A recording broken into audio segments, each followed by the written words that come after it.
नमस्कार, आप देख रहे हैं डेन न्यूज खबरें अब तक और मैं हूं आपके साथ अंशुल मिश्रा। डेन न्यूज में आप सभी दर्शकों का स्वागत है। इस बुलेटिन की शुरुआत से पहले नजर डालते हैं आज के हेडलाइंस पर। मधुबनी जिला कोर्ट में जिला जज अनामिका टी के नेतृत्व में राष्ट्रीय लोक अदालत में सैकड़ों मामलों का हुआ निपटारा।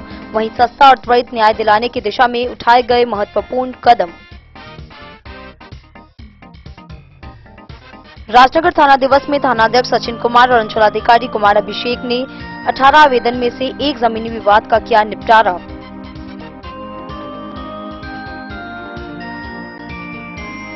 राजनगर एसएसबी ने नेपाल सशस्त्र बलों के साथ की एक बैठक। वहीं भारत के खिलाफ गतिविधि की जानकारी साझा करने पर हुई सहमति।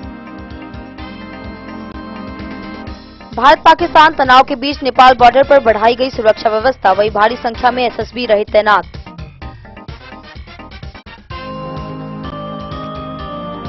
मधुबनी विधायक समीर कुमार महासेठ के आवास पर राजद के बैनर तले सामाजिक न्याय परिचर्चा कार्यक्रम का हुआ आयोजन। बेनीपट्टी में डीसीएलआर प्रशांत कुमार की अध्यक्षता में भूमि सुधार कार्यों की गई समीक्षा। वहीं पेंडिंग मामलों पर तेजी से कार्रवाई करने का दिया गया निर्देश। राजनगर के रामपुर टोला में अनुसूचित जाति जनजाति टोले में विशेष विकास शिविर का किया गया आयोजन।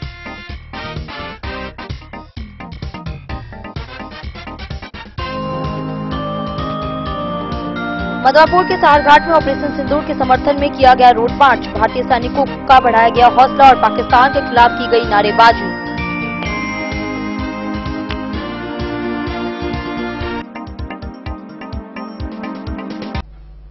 खबरें अब विस्तार से। मधुबनी जिला कोर्ट परिसर में राष्ट्रीय लोक अदालत का आयोजन किया गया, जिसका उद्घाटन जिला जज अनामिका टी ने किया। उन्होंने सस्ता और त्वरित न्याय दिलाने के उद्देश्य पर बल दिया। लोक अदालत में 5 बेंच बनाए गए, जहां सैकड़ों मामलों का मौके पर निपटारा किया गया। आपराधिक, दीवानी व बैंक ऋण से जुड़े कई पेंडिंग मामलों को भी सुलझाया गया। जिला कोर्ट परिसर में इस वर्ष का दूसरा राष्ट्रीय लोक अदालत का आयोजन किया गया, जिसका उद्घाटन जिला जज अनामिका टी ने किया। इस मौके पर मुख्य न्यायिक दंडाधिकारी प्रमोद कुमार मेहता, न्यायिक दंडाधिकारी प्रथम श्रेणी पीके चौरसिया, कोर्ट लोक अदालत अध्यक्ष संदीप चैतन मौजूद रहे। जिला जज अनामिका टी ने लोक अदालत के संबंध में लोगों को जागरूक भी किया। उन्होंने कहा कि लोक अदालत का उद्देश्य लोगों को सस्ता न्याय दिलाना, जो वर्षों से कोर्ट का चक्कर लगा कर थक चुके हैं, उन्हें दोनों पक्ष के बीच समझौता के आधार पर न्याय दिया जाता है। सिविल कोर्ट मधुबनी में शनिवार को राष्ट्रीय लोक अदालत में 5 बेंच लगाए गए थे, जिसमें सैकड़ों मामलों का ऑन द स्पॉट निपटारा किया गया। पक्षकारों के बीच सैकड़ों से अधिक मुकदमा समेत कोर्ट में पेंडिंग दर्जनों आपराधिक मामलों का निपटारा किया गया। बड़ी संख्या में बैंक ऋण के मुकदमों का भी निष्पादन किया गया। मामलों की सुनवाई के लिए अलग अलग 5 बेंच का गठन किया गया था। साथ मिल करके अलग अलग विभागों के साथ मिल करके हमने बैठकें की हैं और पूरी तैयारी किया गया है। उससे अधिक इस लोक अदालत में सुलहनीय वादों का निपटारा किया जा सके। और मैं इस मंच आप सभी का 2025 के दूसरे लोक अदालत में हार्दिक स्वागत करती हूँ। आपको इस बात की जानकारी देने में मुझे खुशी होती है कि जब भी हमने लोक अदालत का आयोजन किया है तो आपने बढ़ चढ़कर इसमें हिस्सा लिया है और इसको सफल बनाने में हमारी मदद की है। ऐसा लगता है लोगों को कि कोर्ट में आने से कई सारी चीजों में कठिनाई होती है। आपका समय नष्ट होता है, आपका पैसा नष्ट होता है, आपको शांति से बहुत दूरी बनाए रखना पड़ता है। तो लोक अदालत एक ऐसा माध्यम है जिसमें हमारे जुडिशियल ऑफिसर्स एक जज की तरह नहीं, आपके मित्र की तरह आपकी सहायता करते हैं। आप एक भाई और भाई में, एक किराएदार और उसके मालिक में, एक लेनदार और बैंक और टेलीफोन एजेंसी में, इन सब में एक तरह का समन्वय बनाया जाता है ताकि आपके जितने समस्याएं हैं उसका सुलभ और सुलझ, जैसे हमारे सीजीएम साहब ने कहा कि बहुत ही आसान तरीके से आप अपने वादों का निपटारा कर सकते हैं। कई बार आप ये पूछ सकते हैं कि मैडम लोक अदालत की कोर्ट में तो केस चल ही रहा है, पर मेरा कहना ये है, कोर्ट में पीढ़ी दर पीढ़ी आपको तारीख पे तारीख आपने बहुत बार सुना होगा, एक फेमस फिल्म का डायलॉग भी है। लेकिन इस तारीख पे तारीख या तो आप आते रहिए, आपका एक पीढ़ी खत्म हो जाएगा, आपके बच्चों का पीढ़ी खत्म हो जाएगा, आपके पोते का एक पीढ़ी खत्म हो जाएगा, लेकिन आपको न्याय नहीं मिलेगा। क्योंकि ये किसी जज की कमजोरी नहीं है या न्यायपालिका की कमजोरी नहीं है, कई और चीजें होती हैं। कभी गवाह नहीं आते हैं, कभी ये हो सकता है कि दूसरी पार्टी नहीं चाहे कि आप किसी तरह से इस बात का निपटारा कर सके, कई और अन्य समस्याएं आ सकती हैं। तो आज एक आपके पास बहुत ही स्वर्णिम अवसर है कि यहाँ से आप शांति खरीद के लेके जाइए, और वो भी ऐसी खरीदगी जिसमें कोई पैसा नहीं लगेगा, कोई कोर्ट फी नहीं लगेगा, और आज अभी और इसी वक्त आपको न्याय मिलेगा। तो इस अवसर का भरपूर लाभ उठाइए और कोशिश करिए कि हमारे न्यायिक पदाधिकारियों ने, हमारे अधिवक्तागण ने, हमारे पुलिस ने, सबने जो एक पहल की है उसमें आप शामिल होइए और इस लोक अदालत को सफल बनाने में हमारी मदद कीजिए। जय हिंद, जय मिथिला। मधुबनी से फिरोज आलम की रिपोर्ट। राजनगर थाना परिसर में थाना दिवस का आयोजन किया गया, जिसमें जमीन विवाद से जुड़े 18 आवेदन प्राप्त हुए। अंचलाधिकारी कुमार अभिषेक व थानाध्यक्ष सचिन कुमार की उपस्थिति में केवल एक मामले का निष्पादन किया गया। शेष मामलों की कार्रवाई अगले थाना दिवस में की जाएगी। राजनगर थाना परिसर में थाना दिवस के अवसर पर थाना अध्यक्ष सचिन कुमार एवं अंचलाधिकारी कुमार अभिषेक ने कई जमीनी विवाद का निपटारा किया। अंचलाधिकारी कुमार अभिषेक ने बताया कि थाना दिवस के अवसर पर जमीन विवाद के 18 आवेदन में एक का निष्पादन किया गया।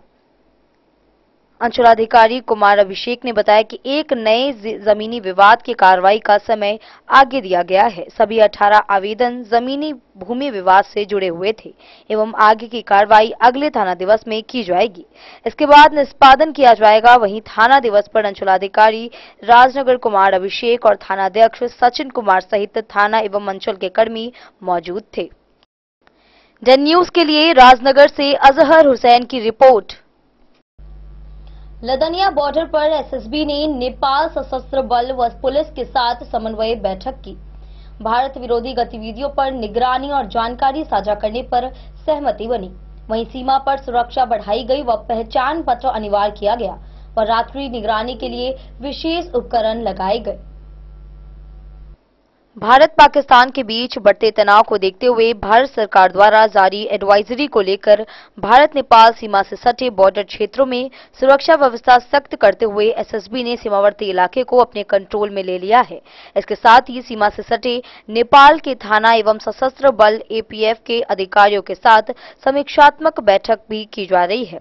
एसएसबी 18वीं बटालियन राजनगर के कमांडर दामोदर प्रसाद मीना के निर्देश पर शनिवार को लदनिया थाना क्षेत्र के अंतर्राष्ट्रीय सीमा बॉर्डर पर पिपराही बीओपी प्रभारी इंस्पेक्टर नीतीश कुमार के नेतृत्व में पिपराही, झलौन एवं लदनिया बीओपी एवं थाना पुलिस के सहयोग से नेपाल सशस्त्र बल एपीएफ व पुलिस प्रहरी के साथ समन्वय समिति की बैठक आयोजित की।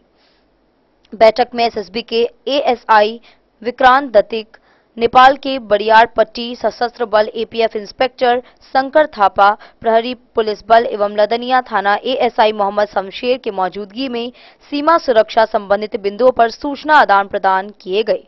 इंस्पेक्टर नीतीश कुमार ने बताया कि वर्तमान स्थिति को देखते हुए वरीय अधिकारियों के दिशा निर्देश पर दोनों देशों के सशक्त बलों के साथ बैठक किया गया है। बैठक में उपस्थित नेपाल सशस्त्र बल एपीएफ के अधिकारियों से नेपाल में भारत के खिलाफ गतिविधियों पर पैनी नजर रखने एवं भारत विरोधी ताकतों की जानकारी एसएसबी और भारतीय सुरक्षा एजेंसी से साझा करने की बात कही गई। उन्होंने कहा कि भारत पाकिस्तान के बीच बढ़ते तनाव को लेकर सीमा पर तैनात एसएसबी 18वीं बटालियन राजनगर के अंतर्गत सभी बॉर्डर पर सुरक्षा के पर्याप्त बंदोबस्त किए गए हैं। भारत और नेपाल के बीच आने जाने वाले सभी लोगों पर पहचान पत्र अनिवार्य कर दिया गया है। बिना पहचान पत्रों के किसी को आने जाने की इजाजत नहीं दी जाएगी। रात के समय सीमा पर निगरानी के लिए विशेष व्यवस्था किए गए हैं। रात्रि के समय नाइट पैसिव डिवाइस के माध्यम से बॉर्डर की निगरानी की जा रही है। बटालियन के कमांडेंट के मार्गदर्शन में सीमा से लगे सभी बीओपी चेक पोस्ट पर तैनात जवानों के द्वारा नेपाल से आने वाले सभी लोगों से परिचय पत्र सत्यापन के साथ वाहनों के कागजात व चेकिंग प्रक्रिया पूरी होने के बाद ही आने जाने का आदेश दिया जा रहा है। इसके अलावे स्वान दस्ता के सहयोग से बॉर्डर क्षेत्रों में सघन तलाशी अभियान चलाई जा रही है।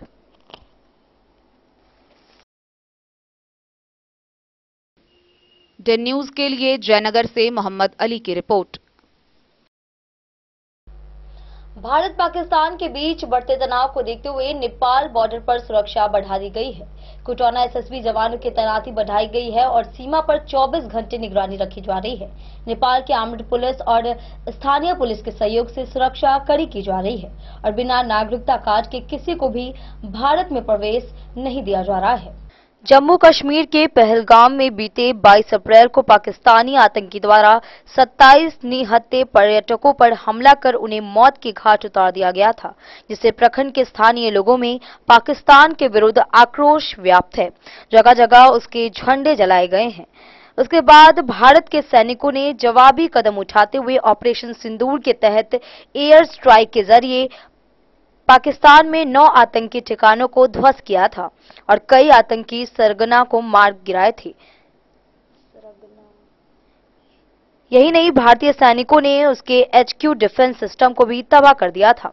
भारत की ओर से की गई जवाबी कार्रवाई से पाकिस्तान दहला हुआ है, जिससे भारत पाकिस्तान के बीच तनाव बनी हुई है और यही वजह है कि पाकिस्तान की बढ़ती बौखलाहट को देखते हुए भारत ने अपने अंतर्राष्ट्रीय सीमा की चौकसी बढ़ा दी है।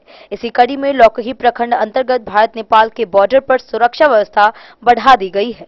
जानकारी के मुताबिक बॉर्डर पर सुरक्षा में तैनात एसएसबी जवानों की संख्या में भी बढ़ोतरी की गई है।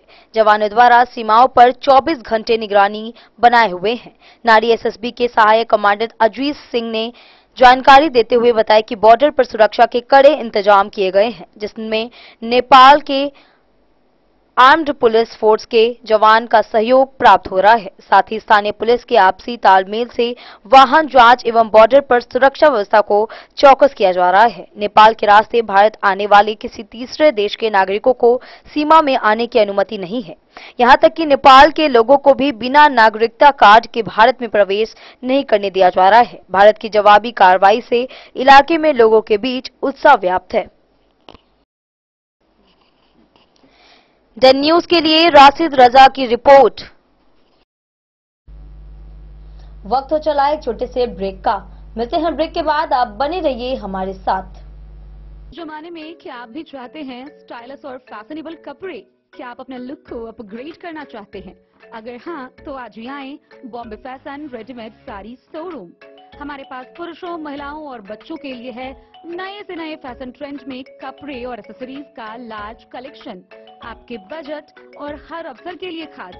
चाहे काम के लिए हो नए आउटफिट की तलाश या पार्टी के लिए ड्रेस या किसी खास अवसर के लिए सूट, सलवार और साड़ी, हमारे पास है हर एक ब्रांड। क्रिम्सन क्लब, मुफ्ती, टर्टल और किलर के SIS स्टोर्स। इसके अलावा रेमंड, स्पार्की, जॉकी, लक्ष्मीपति, मान्यवर, ब्लैकबेरी, नवाब पार्कर जैसे बड़े ब्रांड। तो देर किस बात की, आज ही आए बॉम्बे फैशन साड़ी एवं रेडीमेड शोरूम। हमारा पता है महिला कॉलेज रोड, मधुबनी।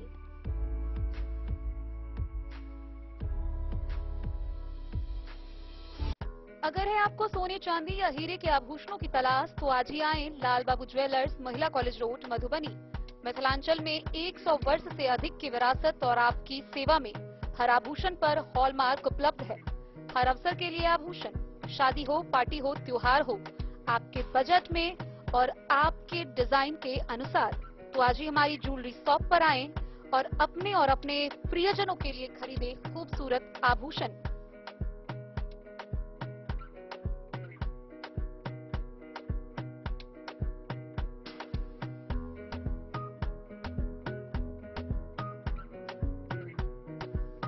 हार, चूड़ियां, अंगूठियां, झुमके, मंगलसूत्र और बहुत कुछ है शामिल, वो भी किफायती दामों में। मधुबनी में सबसे कम मेकिंग चार्ज पर लाल बाबू ज्वेलर्स, महिला कॉलेज रोड, मधुबनी।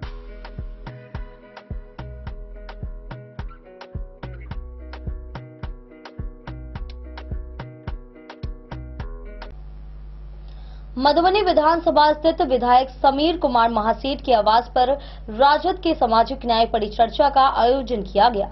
राष्ट्रीय महासचिव भोला यादव ने कहा कि मजबूत संगठन के बिना सत्ता में वापसी संभव नहीं है। समाजवादी विचारधारा और युवाओं की भागीदारी पर जोर दिया गया। मधुबनी विधानसभा स्थित विधायक समीर कुमार महासेठ के आवास पर राजद के बैनर तले सामाजिक न्याय परिचर्चा कार्यक्रम का आयोजन किया गया। कार्यक्रम की अध्यक्षता राजद के जिला अध्यक्ष राम आशीष यादव ने किया। सामाजिक न्याय परिचर्चा में विधानसभा चुनाव की सफलता को लेकर बूथ लेवल से लेकर विधानसभा स्तर के कार्यकर्ताओं ने कहा कि समाजवादी विचारधारा को मजबूती से आगे बढ़ाने के लिए युवाओं की भागीदारी आवश्यक है। उन्होंने कहा कि पार्टी के विचारधाराओं को लोगों के बीच रखें। राष्ट्रीय महासचिव भोला यादव ने कहा कि जब तक संगठन मजबूत नहीं होगा तब तक पार्टी सत्ता में नहीं आ सकता। सामाजिक न्याय परिचर्चा के विधानसभा स्तरीय कार्यक्रम की सफलता को लेकर लगातार नए पुराने समाजवादी नेताओं कार्यकर्ताओं से संपर्क किया जा रहा है। बिहार में सामाजिक न्याय का अधिकार मिलने का सारा श्रेय कर्पूरी ठाकुर एवं राजद सुप्रीमो लालू प्रसाद यादव को जाता है। इसका मुख्य उद्देश्य सामाजिक न्याय के महत्व को समझाना और भाईचारा खत्म करने की साजिश को बेनकाब करना है। मौके पर विधायक समीर कुमार महासेठ, राष्ट्रीय प्रवक्ता प्रोफेसर नवल किशोर यादव, पूर्व विधायक जावेद इकबाल अंसारी, पूर्व विधान परिषद गोपी किशन, राजद के जिलाध्यक्ष रामाशीष यादव, महासचिव पवन यादव समेत कई लोग उपस्थित रहे। 6 विधानसभा से हमारे तेजस्वी जी हारे हैं। अगर 6 से 7 अगर विधानसभा मिल जाता है तो बिहार के मुख्यमंत्री होते हैं। 1000 के वोट से प्रेफरेंस से सेकंड पे रनर पे रहे। संख्या बल पे सबसे ज्यादा विधायक हमारे थे, लेकिन मुख्यमंत्री से हम लोग नहीं बन पाए। आगे आने वाले समय में निश्चित तौर पर ये परिचर्चा राजद को मजबूत करेगा, महागठबंधन को मजबूत करेगा। क्या लगता है कितना असरदार होगा, क्या असर करेगा? तो आउटकम इसके बाद न पता चलता है। अभी जो पूरे बिहार हो गया है वहाँ पर काफी अच्छा है, फीडबैक आता होगा। निश्चित तौर पे काफी अच्छा है। लोग कह रहे हैं लोगों ने आगे एक डिसिप्लिन काफी ज्यादा लोग डिसिप्लिन होकर के सुन रहे हैं। बात को सुनने के बाद जितना भी चौक चढ़ा है, अपनी बातों को जो आज तक सुनते थे, अब बात को अपना भी बात रखने का, जब आपके पास कुछ मटेरियल मिल जाएगा तब आके उस चीज को आप कर लीजिएगा। बहुत हम लोग मधुबनी में हैं। चंद्रहास चौपाल जी हमारे विधायक आए हुए हैं। निश्चित तौर पे आज के मैंने जो मुख्य वक्ता हैं तो आदरणीय भोला बाबू जो अपनी बात को रखेंगे, बड़ा स्पष्ट है इस बार का सामाजिक न्याय परिचर्चा में वैचारिक आधार पर अपनी बात को रखेंगे। दूसरा है राष्ट्रीय प्रवक्ता नवल किशोर यादव जी है, चुनावी प्रबंधन पे अपनी बात को रखेंगे। हमारे पूर्व विधायक जावेद इकबाल अंसारी हैं, संगठन पे चर्चा करेंगे। और हमारे बगल में बैठे माननीय विधायक चंद्रहास चौपाल साहब चुनावी अभियान के मुख्य बिंदु पर चर्चा करेंगे। और जो मुजफ्फरपुर से इस बार बिहार विधान परिषद का इलेक्शन लड़े थे गोपी किशन जी, वो सोशल मीडिया और डिजिटल माध्यम दल और नेतृत्व की बात का प्रचार करेंगे। ये कंप्लीट मान के चला जाए 5 तारीख से शुरुआत हुआ है, 14 तारीख तक समाप्त करना है। लास्ट 15 तारीख तक हम लोग अपना अपना जो जहाँ के 24 पूरे बिहार में 24 इस तरह का कार्यक्रम के लिए लोग संयोजक हुए हैं। सभी का उस कार्यक्रम चल रहा है। हर एक काफी लोग परिचर्चा हैं ताकि स्पष्ट है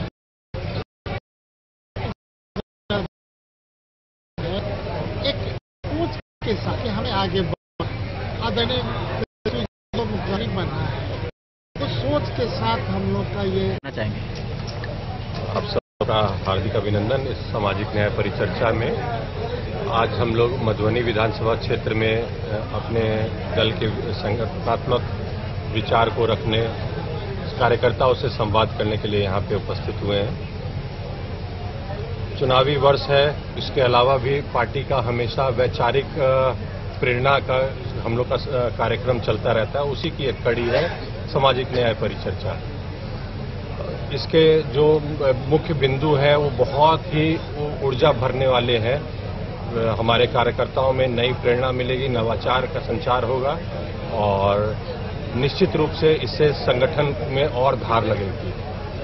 चुनाव अभियान की तैयारी से लेके, प्रबंधन से लेके, विचारधारा से लेके और आज के युग में मीडिया का पे चर्चाएं होती हैं और कार्यकर्ताओं में मैंने देखा है पिछले 5-6 विधानसभा क्षेत्रों में काफी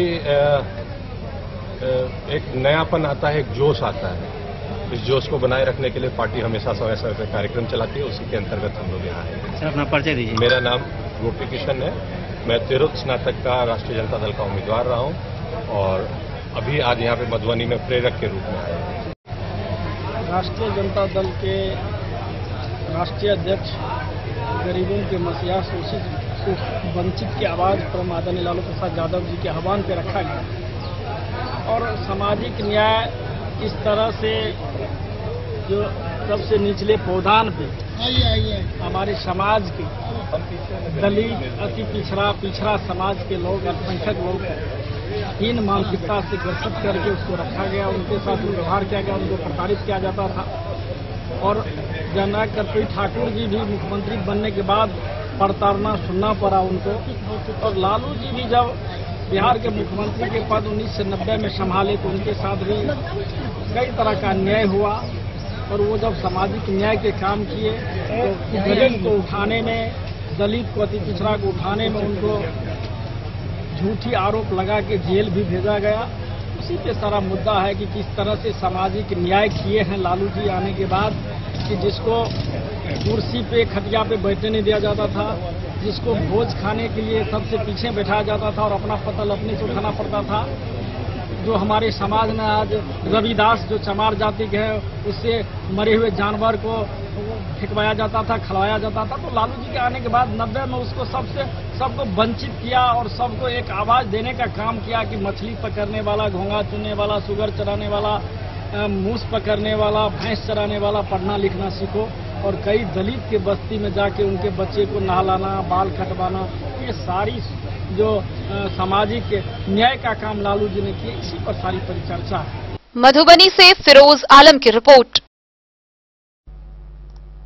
बेनीपट्टी में डीसीएलआर प्रशांत कुमार की अध्यक्षता में 4 प्रखंडों के अंचलाधिकारियों की बैठक आयोजित की गई। बैठक में भूमि सुधार योजनाओं की समीक्षा की गई और पेंडिंग कार्यों को शीघ्र पूरा करने के निर्देश दिए गए। डीसीएलआर ने कार्यों में तेजी लाने और त्रुटियों को सुधारने के लिए सख्त निर्देश दिए। बेनीपट्टी प्रखंड सह अंचल कार्यालय प्रांगण अवस्थित मेघदूतम भवन के सभागार में डीसीएलआर प्रशांत कुमार की अध्यक्षता में अनुमंडल के बेनीपट्टी, मधवापुर, बिस्फी व हरलाखी प्रखंडों के सीओ, आरओ सहित अंचलों की जमीन से जुड़े अन्य कर्मियों की एक विशेष बैठक आयोजित की गई। बैठक में भूमि सुधार उप समाहर्ता ने अभियान बसेरा 2, दाखिल खारिज, परिमार्जन +2, मिसिंग लगान ऑनलाइन सहित जमीन से जुड़े अन्य महत्वपूर्ण कार्यों की प्रगति की समीक्षा की। बैठक में उपस्थित अनुमंडल के अंचलाधिकारियों व कर्मियों को संबोधित करते हुए डीसीएलआर प्रशांत कुमार ने कहा कि अभियान बसेरा 2 के तहत 5 डिसमिल जमीन भूमिहीनों को दिया जा रहा है, लेकिन अनुमंडल के उक्त चारों अंचलों में इसमें लक्ष्य के अनुसार काम नहीं हो पा रहा है, जो किसी भी स्तर पर लेकिन काम पेंडिंग होने के कारण इस योजना के लाभुकों को जमीन का पर्चा नहीं मिल पा रहा है, जबकि अधो हस्ताक्षरी के स्तर से सरकार के इस महत्वाकांक्षी कार्य में पेंडिंग नाम की कोई चीज नहीं है। इसलिए इस कार्य में जिस किसी भी स्तर से किसी प्रकार की गड़बड़ी हो वह उसको तुरंत दुरुस्त कर कैंप मोड में कार्य में तेजी लाएं। अर्हता प्राप्त भूमिहीन लाभुकों में जमीन का पर्चा वितरण करें और निर्धारित लक्ष्य को पूर्ण करें। उन्होंने कहा कि अभियान बसेरा 2 के तहत बेनीपट्टी अंचल में निर्धारित लक्ष्य 135 के विरुद्ध 75, मधवापुर अंचल में 151 के विरुद्ध 42 एवं बिस्फी अंचल में 176 के विरुद्ध 62 आवेदन लंबित पड़े हुए हैं, जबकि हरलाखी अंचल में कुल निर्धारित लक्ष्य 73 में 37 एनएफ व 36 आवंटन में है। वहीं बेनीपट्टी अंचल में 30 एनएफ व 30 आवंटन, मधवापुर अंचल में 67 एनएफ व 43 आवंटन एवं बिस्फी अंचल में 46 आवेदन एनएफ व अन्य आवंटन में है। DCLR ने निर्देशित किया कि किसी भी परिस्थिति में दाखिल खारिज को 75 दिनों से अधिक पेंडिंग में नहीं रखना है। सभी प्रकार की त्रुटियों को ठीक कर 75 दिनों के भीतर दाखिल खारिज के आवेदनों को निष्पादित करें। साथ ही जमाबंदी, खाता खसरा आदि में व्याप्त त्रुटियों को दूर कर परिमार्जन प्लस के कार्यों का निष्पादन तेज गति से करें। मिसिंग लगान ऑनलाइन के तहत लोगों की जमीन के लगान को दुरुस्त करें। DCLR ने कहा कि सरकारी जमीनों का डेटा संबंधित पोर्टल पर एंट्री हो चुका है और उसके वेरिफिकेशन का कार्य चल रहा है। दरअसल सरकार का मंशा है कि सरकारी जमीन कहां है उसको चिन्हित कर उसका डेटा संबंधित पोर्टल पर एंट्री कर वेरिफिकेशन करना है। इस कार्य को अंचल स्तरीय अधिकारी और कर्मचारी प्राथमिकता के आधार पर पूरा कर रहे हैं। DCLR प्रशांत कुमार ने CO, RO व अंचल स्तरीय अन्य कर्मियों को उक्त कार्यों को युद्ध स्तर पर अमलीजामा पहनाने के लिए मोबाइल, टैब व कंप्यूटर से कैसे कार्य करें इस संबंध में विस्तृत जानकारी व प्रशिक्षण देते हुए स्पष्ट किया कि उक्त कार्यों में किसी भी प्रकार की कोताही व लापरवाही बरतने और विलंब करने पर संबंधितों पर अनुशासनिक कार्रवाई के साथ ही विभागीय कार्रवाई के लिए उनके स्तर से उच्च अधिकारियों को लिखा जाएगा तथा साथ में जुर्माना भी लगाया जाएगा। उन्होंने उक्त कार्यों के निष्पादन में विलंब कर कड़ा रुख अपनाने की बात कही। बैठक में बेनीपट्टी के CO धर्मदेव चौधरी, मधवापुर के CO नीलेश कुमार, बिस्बी के CO संतोष कुमार, हरलाकी के CO रीना कुमारी मौजूद थी।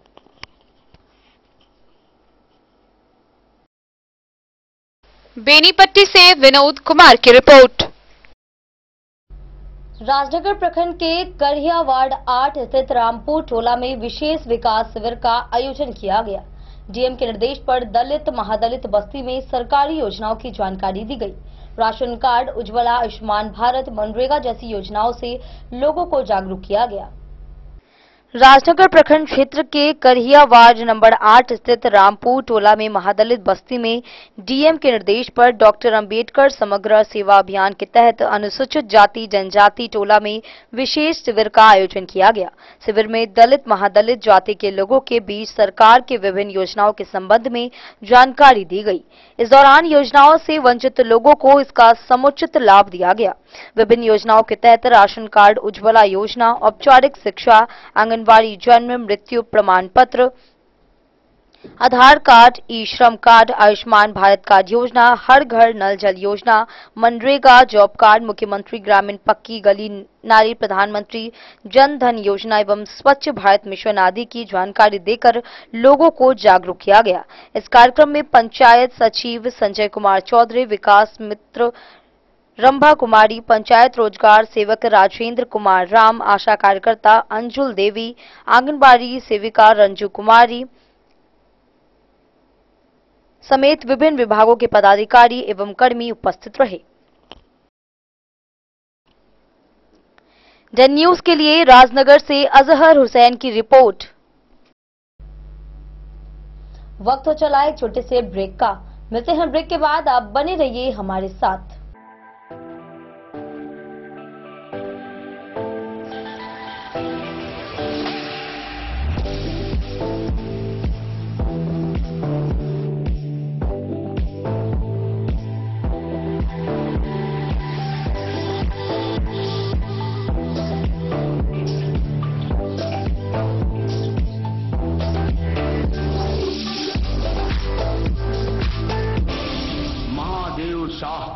अमरनाथ प्रसाद ज्वेलर्स 916 हॉलमार्क ब्रांडेड गोल्ड एवं डायमंड ज्वेलरी शोरूम, गांधी चौक। शगुन वाटिका मैरिज गार्डन मधुबनी शहर के बीचों बीच बाबू साहिब चौक पर आपकी सुविधा अनुसार आकर्षक और भव्य मैरिज गार्डन। शगुन वाटिका विवाह भवन, रिंग सेरेमनी हो या हो शादी, छोटा बड़ा पारिवारिक समारोह हो या हो कोई उत्सव या पार्टी, शगुन वाटिका मैरिज गार्डन दे रहा है आपको सबसे बेहतरीन सेवा। बुकिंग के लिए संपर्क करें गणपति टेंट हाउस, पुराना LIC कैंपस, खादी भंडार, मधुबनी। संपर्क सूत्र 7903625254। विवेकानंद मिशन विद्यापीठ शिक्षा के क्षेत्र में एक नया आयाम अब छोटे बच्चों के लिए भी आधुनिक सुविधाओं के साथ उपलब्ध। विवेकानंद मिशन विद्यापीठ जूनियर, जहां क्लास प्री नर्सरी से 5th स्टैंडर्ड तक के बच्चों का एडमिशन प्रारंभ है। अगर आप भी चाहते हैं अपने बच्चों का शिक्षा के क्षेत्र में बेहतर विकास, तो विवेकानंद मिशन विद्यापीठ जूनियर है आपके लिए तैयार।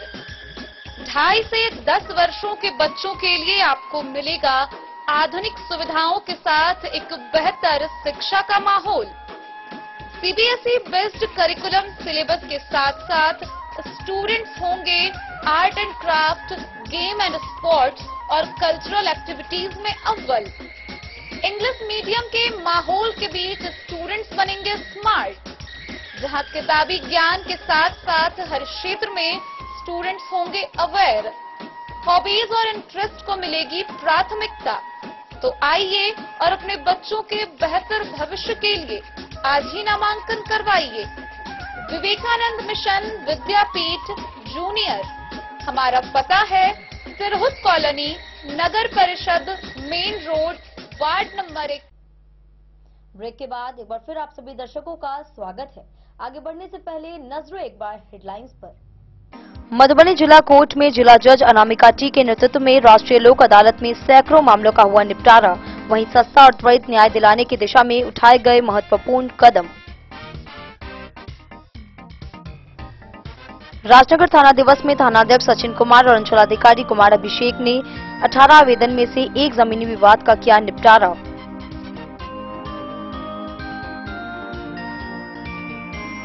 राजनगर एसएसबी ने नेपाल सशस्त्र बलों के साथ की एक बैठक। वहीं भारत के खिलाफ गतिविधि की जानकारी साझा करने पर हुई सहमति।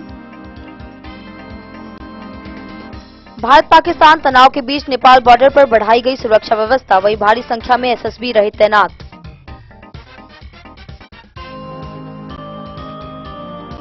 मधुबनी विधायक समीर कुमार महासेठ के आवास पर राजद के बैनर तले सामाजिक न्याय परिचर्चा कार्यक्रम का हुआ आयोजन।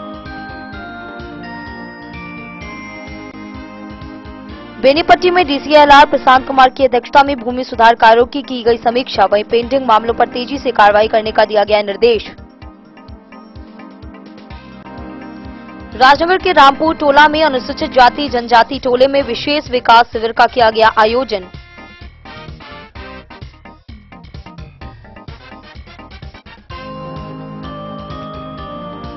मधुपुर के सहारघाट में ऑपरेशन सिंदूर के समर्थन में किया गया रोड मार्च। भारतीय सैनिकों का बढ़ाया गया हौसला और पाकिस्तान के खिलाफ की गई नारेबाजी।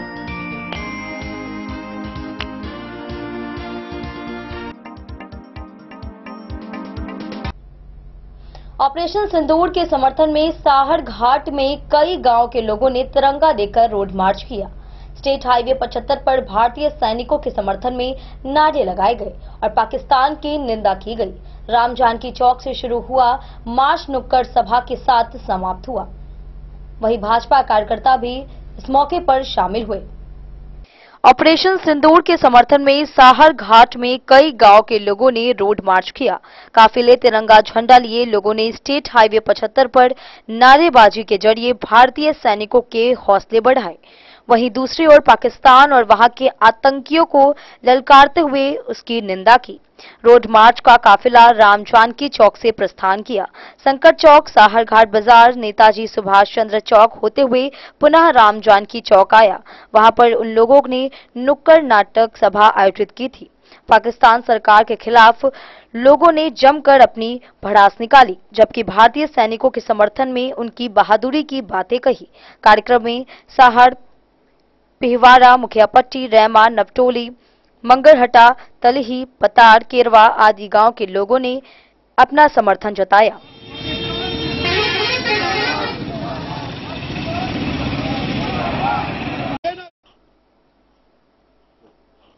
देन न्यूज के लिए एसके दीपक की रिपोर्ट। बिस्वे के रॉयल मिथिला भवन में राजद के बैनर तले सामाजिक न्याय परिचर्चा कार्यक्रम का आयोजन किया गया। पूर्व विधायक भोला यादव, सांसद डॉक्टर फैयाज अहमद, प्रोफेसर नवल किशोर यादव ने सामाजिक न्याय, युवाओं की भागीदारी और संगठन की मजबूती पर बात कही। वहीं इस मौके पर सैकड़ों कार्यकर्ता शामिल हुए। बिस्फी प्रखंड क्षेत्र के नुरचक चौक स्थित रॉयल मिथिला भवन में राजद के बैनर तले सामाजिक न्याय परिचर्चा कार्यक्रम का आयोजन किया गया। कार्यक्रम की अध्यक्षता राजद के प्रखंड अध्यक्ष जय जयराम यादव, जबकि मंच संचालन किसान प्रकोष्ठ के जिलाध्यक्ष अजीत नाथ यादव ने किया।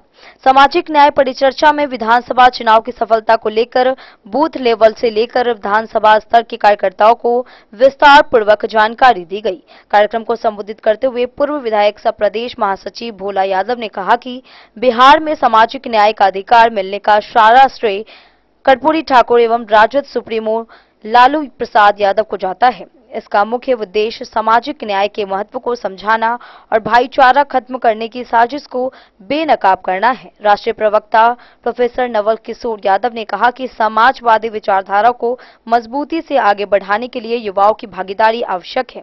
उन्होंने कहा कि पार्टी के विचारधाराओं को लोगों के बीच रखें। पूर्व मंत्री जावेद इकबाल ने कहा कि जब तक संगठन मजबूत नहीं होगा तब तक पार्टी सत्ता में नहीं आ सकती है। राज्यसभा सांसद डॉक्टर फैयाज अहमद ने कहा कि सामाजिक न्याय परिचर्चा के विधानसभा स्तरीय कार्यक्रम की सफलता को लेकर लगातार नए पुराने समाजवादी नेताओं कार्यकर्ताओं से संपर्क साधा जा रहा है। कार्यक्रम में बुद्धिजीवी प्रकोष्ठ के जिलाध्यक्ष विष्णुदेव सिंह यादव, पूर्व विधायक सह जिलाध्यक्ष रामाशीष यादव, मनोज कुमार यादव, श्यामलाल यादव, डॉक्टर विजय चंद्र घोष,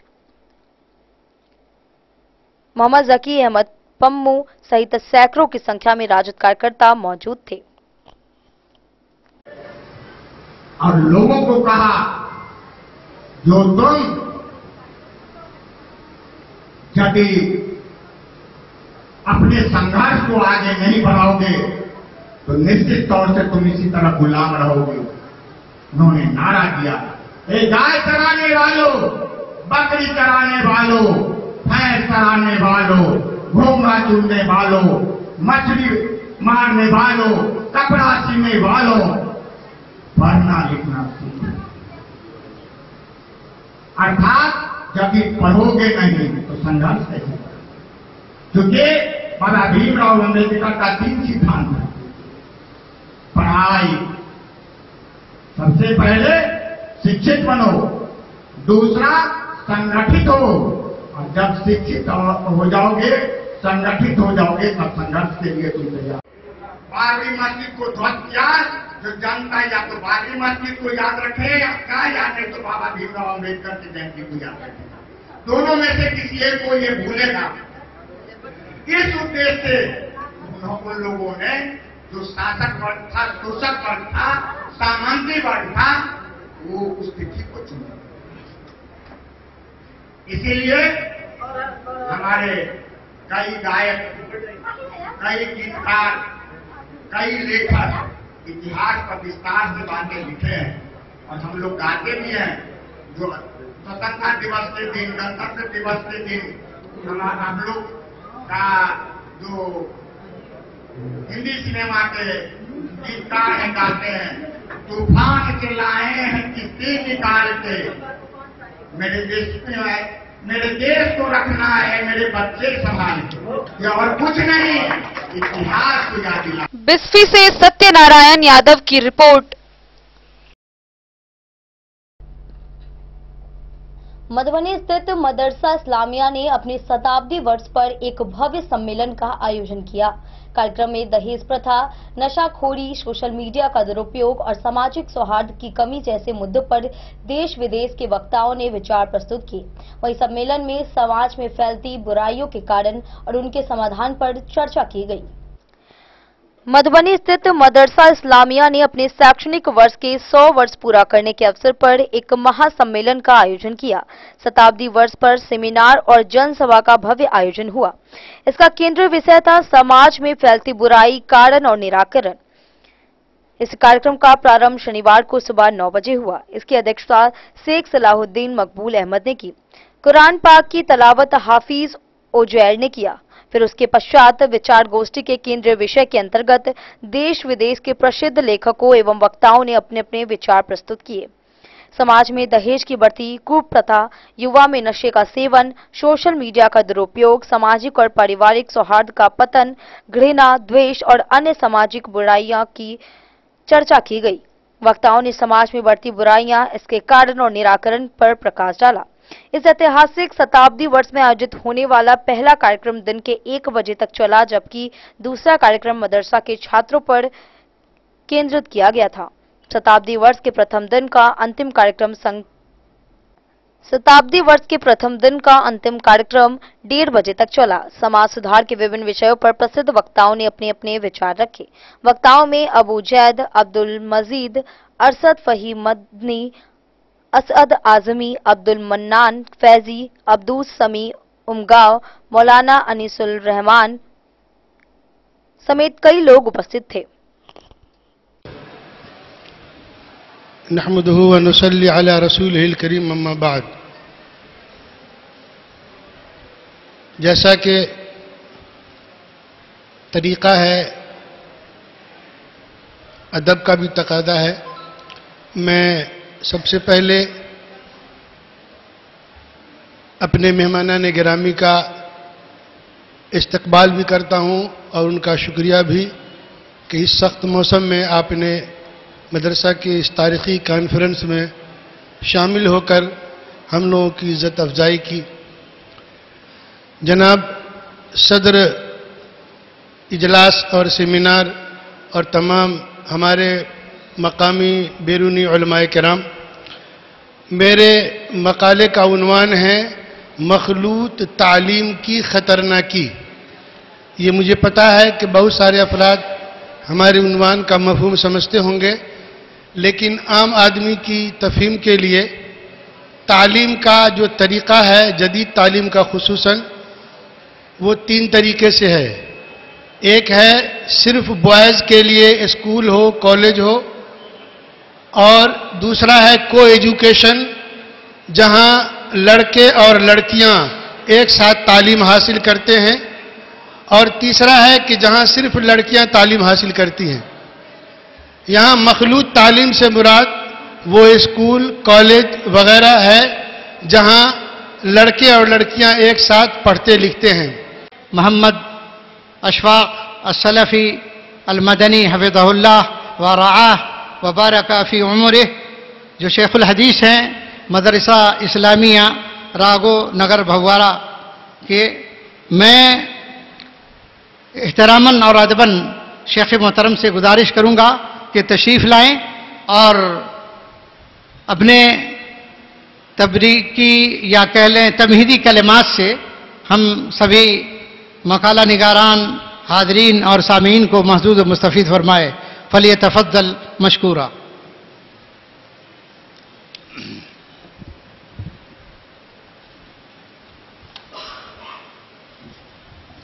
जी अल्हम्दुलिल्लाहि रब्बिल आलमीन वस्सलातु वस्सलामु अला खैरि खल्क़िही व ख़ातमि अंबियाइही मुहम्मद व अला आलिही व सहबिही व मन दआ बिदअवतिही इला यौमिद्दीन, अम्मा बाद।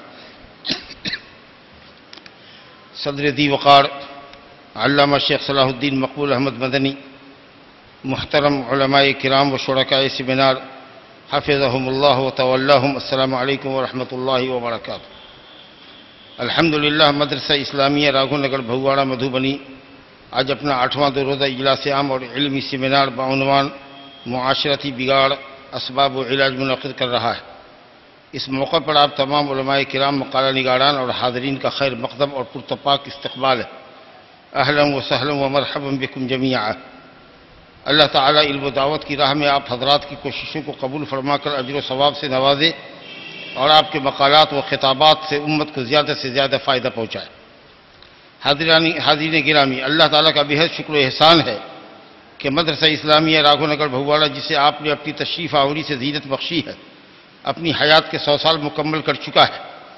इस तवील अरसे में न जाने कितने मदारिस व मराकिज़ वजूद में आए और सफ़े हस्ती से मिट गए, लेकिन अल्लाह सुब्हानहू व तआला ने इस मदरसा को बाज़ उन मदारिस व जामियात के साथ बाकी और इल्म दावत की राह में जारी व सारी रखा है जिनकी बुनियाद इखलास इलाहियत और तक़वा इलाही पर रखी गई हैं। रब करीम ऐसे तमाम इदारों को अपनी हिफाजत में रखे और उन्हें मनारे इल्म व रुश्द की हैसियत से ता क़यामत बाकी रखे, आमीन।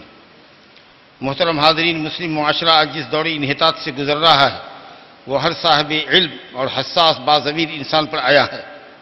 हर तरफ शिर्क व बिदअत की गढ़ बाजारी और हुदूद इलाही की पामाली है।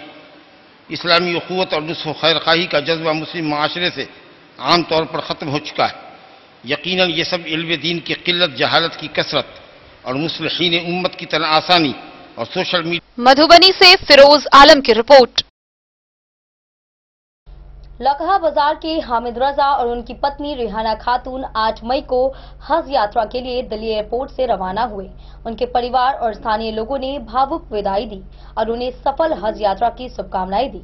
वहीं हज यात्रा लकहा क्षेत्र के लिए गर्व की बात है। दिनांक 8 मई को हज यात्रियों का एक जत्था पवित्र हज यात्रा के लिए रवाना हुआ।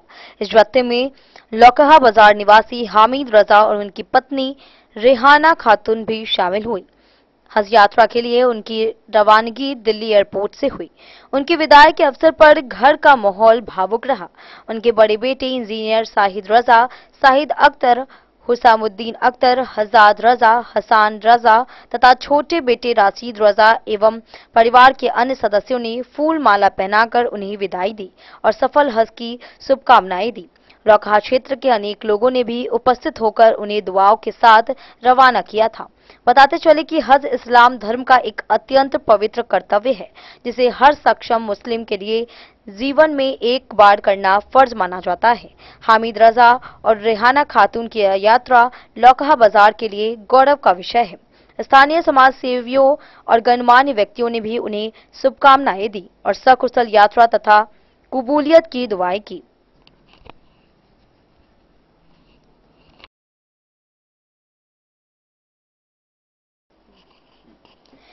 डेन न्यूज के लिए राशिद रजा की रिपोर्ट। आज के इस बुलेटिन में फिलहाल इतना ही। कल फिर हाजिर होंगे नई खबरों के साथ। तब तक दीजिए पूरी टीम को इजाजत और मधुबनी के हर छोटे बड़े खबरों को देखने के लिए देखते रहिए डेन न्यूज खबरें आप तक। नमस्कार।